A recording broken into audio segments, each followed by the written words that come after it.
If you're mid to late 20s, early 30s, you'll have noticed if you look back through your life, a lot of things that you've done have simply not mattered at all. Things which you used to think were important haven't added any type of value to your life whatsoever.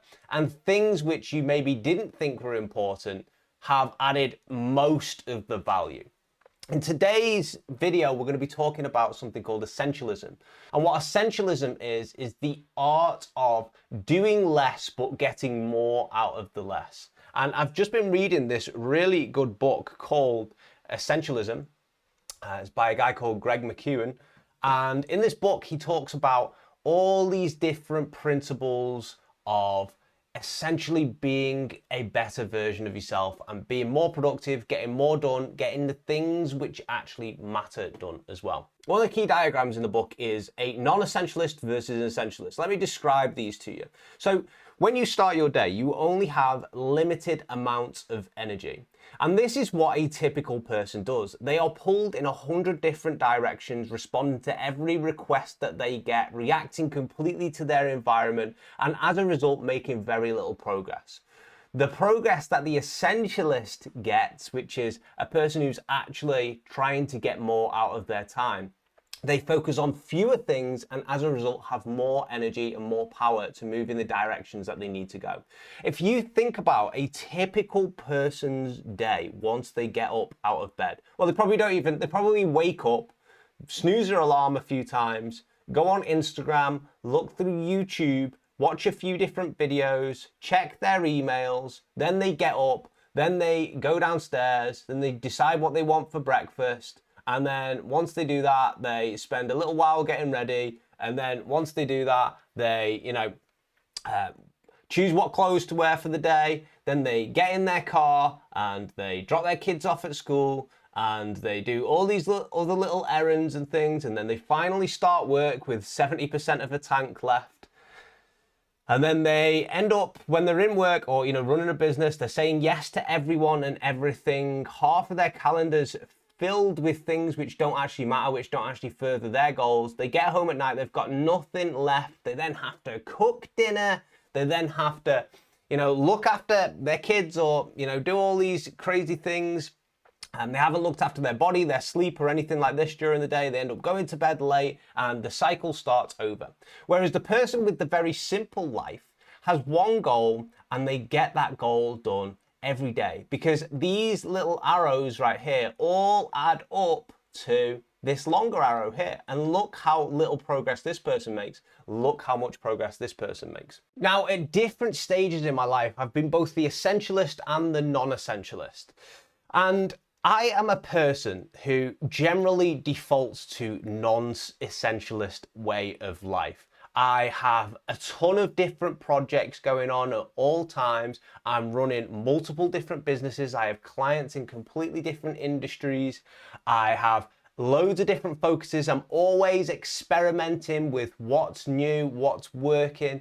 And I'm just a single guy. I have a few contractors and things who work for me, but I'm a single guy and I'm just constantly being pulled in all different directions. And I have to every now and again come back to what is essential to do. What are the main things I should be focusing on? How can I actually drive forward the things that matter? And this way of thinking ends up really changing my life for quite a few months until I get pulled back into the non-essentialist way. And I'm going to show you today a few things which I think will really, really help you and what you should be focusing on. So if you were to review and then put into buckets your time, how it was spent throughout the day, you would see that you have so much waste. You would see that you have literally got all of your time, which you don't think is spare, that everyone's like, I haven't got any free time, I haven't got any free time. You will see that you haven't got any free time whatsoever, because it's being spent on loads of things that didn't matter. If you were to just pick up your phone right now, you can turn like a screen timer on for your phone so it reviews how much screen time you're using per day. If you've already got that on your phone, have a look, see how much, pause this video right now, see how much time you've actually wasted when it comes to working on things that don't matter. You'll probably have spent tons of time on Instagram. You'll probably have scrolled through 1,000,000 YouTube shorts. Have a look on your YouTube search history. YouTube's very, very addictive. And see how many YouTube shorts you've watched in a row, how often you've got sucked into, the machine, the content machine, and see how that is like just all your time there. Then add it up for 365 days of the year. Multiply over 365 days, work out how much time is on average per year being spent on these things which don't matter. So not only this, if you were to review your time throughout the day and see what else you're working on, how many times have you got stuck in limbo over what you're going to eat for dinner tonight, right? How many times have you ended up watching something on Netflix that you actually don't like that much, but it's something to do? How many times have you spent commuting from your work? How many times have you spent responding to people who add no value in your life? These are the things which you could be taking out and literally freeing up tons of hours a day. Okay. If you're working on a business is, I've worked in careers, I've worked in business as well. I've done both at the same time. A business is much, much harder than careers. And the reason why is because you get the stability in the career, but in business, it's kind of like a game on free roam. If you don't have a goal, you will just spend all the time walking around the same block and only covering one area of the map. You won't actually get anything done, right? So if you're being pulled in all different directions for business, you're really, really not going to get anything done.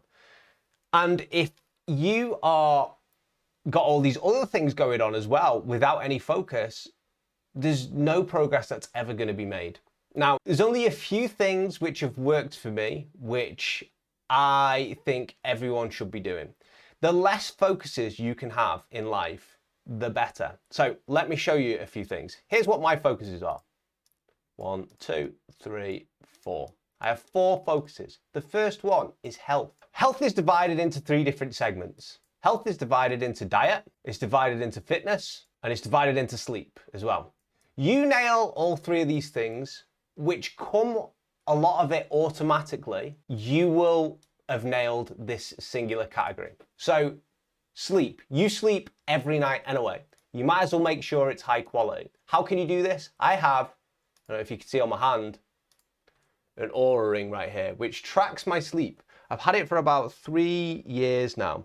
And when you have feedback from how, like the data of how things are actually going, it's much easier to improve because our brain is actually wrong a lot of the time. Sometimes I'll get up and I'm like, nah, I feel okay today. And then I'll look at my Oura scores and it's like, well, I was restless all night. I didn't get any REM sleep. I hardly had any deep sleep. I went to bed too late. I had blue light before I ended up going to sleep. And when you actually look at the data and you see that your sleep's actually destroyed, but you're under the illusion that it's great because maybe you've had a coffee or 2, then you can work out where to go from. Okay, so sleep, it happens automatically every night. You should be trying your best to improve that as much as possible because you've got to do it anyway. The same thing with diet. The biggest step that most people can take, which is going to help them, it's going to give them more energy, it's going to help them hit their goals a lot more, is diet. My diet is good. I don't eat any processed food whatsoever. I pretty much have, maybe that's a lie, maybe I eat processed food like once a month or something like that. And I eat generally lean meats, vegetables, food which has been made at home. So homemade food which has all the relevant nutrients in. I also take vitamins and tons of different supplements and things like this, which help my brain function a lot more, which means I have way more energy than the typical person, right? I know this because I'm around a lot of people all of the time, and I know I have more energy than them. I seem to get more done, even though a lot of the time I'm in non-essentialist way. I seem to get more done than them, even though they've got way less things going on in their life, right?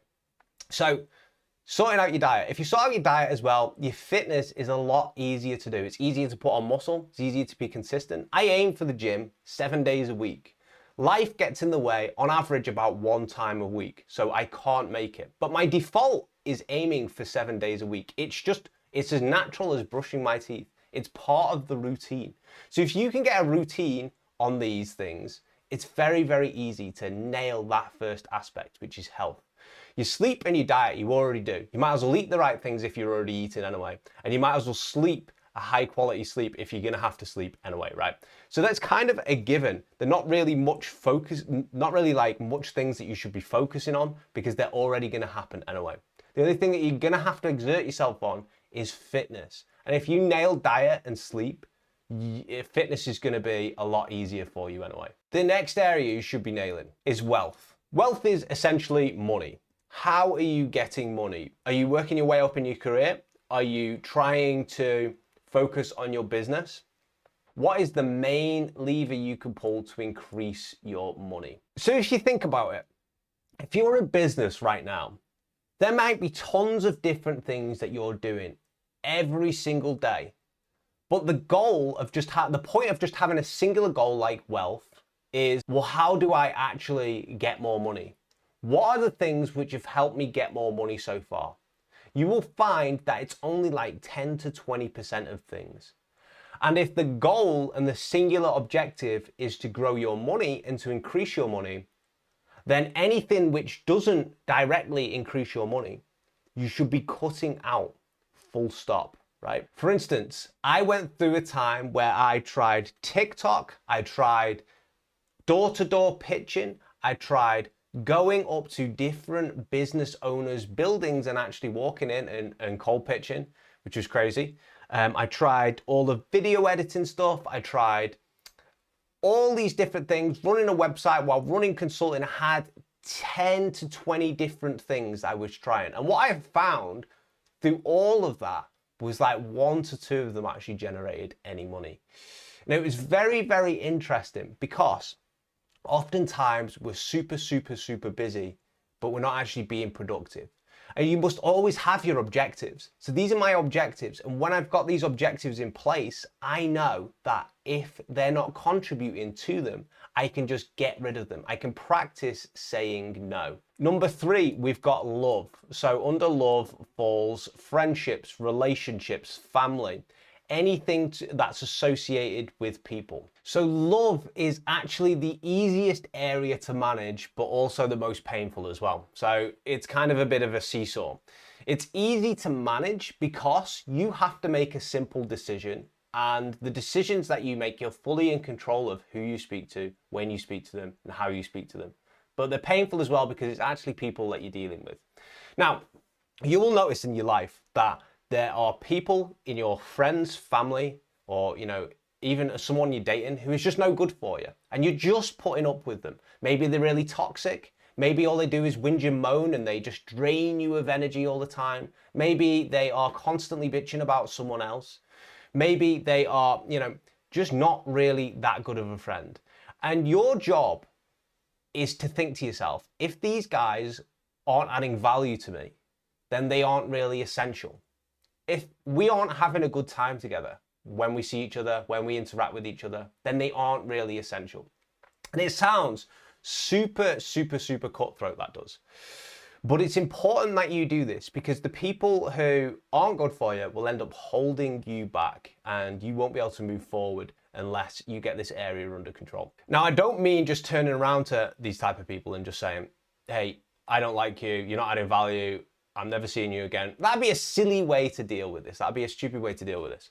What you can do though is just let go of contact with them. So maybe, reply with shorter messages, maybe don't get in touch with them unless they get in touch with you. And over time, the relationship just fizzles out. Now, I had a friend who, he was a really good friend actually. Throughout high school, I used to have a great time with him, but he was always a flake. He's always been a top performer and in really good careers as soon as he finished high school. And he was always a flake though. So he would cancel last minute on things, or, suddenly his phone would be out of battery and he'd never be able to, when we'd agreed to meet up or something like this, so I couldn't even get in contact with him. And he used to do this earlier in his 20s. And I actually phased out contact completely. for about 10 years. And then in my early 30s, I met up with him. We rekindled the friendship a little bit, and he started to do it again. And it made me think to myself, people do not change. And I ended up just blocking this guy, even though he was a really good friend. He has been a good friend throughout my life. My time is very, very important to me. And the reason why you got to think, like, why would I block this person? Well, it's because we'd organize to do things, and as soon as it come time to committing to do something, that if we were organizing an event, he would just back out. He would make an excuse, he would do it again, and then he would not answer his phone for a month and things like this. And I was just like, this is the same behavior this person used to do. And I'm older and wiser now, so I understood that this is not somebody that's adding value to my life. So I just cut them out. I just blocked them completely. And that sounds super harsh, but I want you to understand, if a person is not contributing to your happiness, your overall well-being, your health, your wealth, your love, your happiness, then they got to go, right? They got to go. It sounds cutthroat, but if you do this and analyze every relationship that you're having, if it's taking mental capacity, if it's an effort to run, if you're making all of the moves, if you're feeling like, God, these guys are so draining, just cut them out, right? If they're not adding value, just cut them out. The world is filled with almost 8 billion people. If you've got a couple of people which aren't that good for you because they can't sort themselves out, just cut them out. Easy area, easy to say, to do, a bit harder in practice, but you got to get it done. Right? If you nail these three, it's going to end up with number 4, which is happiness. You're going to have happiness. So if one of these is out of balance, what I've found is that this is wrong. If you've got loads of money and you've got a good social life, right, but your health is terrible, you can't get out of bed, you've got all sorts of problems, you're going to the doctor every now and again, you're going to be craving better health, and these two aren't really going to be mattering to you. So that's going to make you unhappy. If you have great health but you've got no money, no friends at all, it's unbalanced again. You're going to be unhappy. All you're going to be thinking about is getting a girlfriend. All you're going to be thinking about is getting more money. If you've got great family, great friends, great relationships, but your health and your money sucks, these are going to be your 2 only goals here. So, and as a result, you'll be unhappy. So you've got to think to yourself, on this chart here, list it down right now. Pause this video, list it down. What have I got? What don't I have? Is your health good? Is your money quite good, but you don't have any friendships or relationships? You need to then be implementing the essentialist thinking into this, the mindset of what singular goal is going to help me increase my friends, family, romantic life. What singular goal is going to help me increase my wealth or my health, my fitness, my sleep? And then the most important part is anything which does not contribute to these, you say no to, like a savage person. You just turn around and you say, I don't want to deal with any of this. If you've got people pulling you away from these core goals, you just say no to them. Is this contributing to my life? No, then I'm not going to do it. Is scrolling on Instagram for 8 hours a day actually adding to any of these areas? Is it making you healthier? No, it's frying your dopamine receptors. Is it making you wealthier? Probably not, let's be honest. Even if you are dealing in social media, I deal in social media. I don't have to scroll on Instagram 8 hours a day to increase my revenue, right? Is it getting me a girlfriend? Well, no, if you're a guy, you're probably on Instagram looking at all the women twerking, right? It's not helping you at all. Is it making you happy? Probably not. It's actually depleting your dopamine, so it's making you unhappy. Is doing, alcohol, going out and drinking, is it contributing to these? It might contribute to the happiness at the time, right? Or the love. And maybe there's a time and a place to that. But if it's taking too much away from these, then it's not worth it. But if you can keep it to once a month where you're going out, once every 3 weeks or something, where you're going out, having a wild time with your friends, with your family, and it's increasing your happiness, and as a result, you're performing better, your health and wealth, great, then do that, right? That's the most important thing. But I would always start with these first, nail these areas, and these areas will come a lot easier. I would actually go through your YouTube channel, look at your channels that you subscribe to, and think to yourself, Are these channels adding value to my life? If they're not, then I'm just going to get rid of them.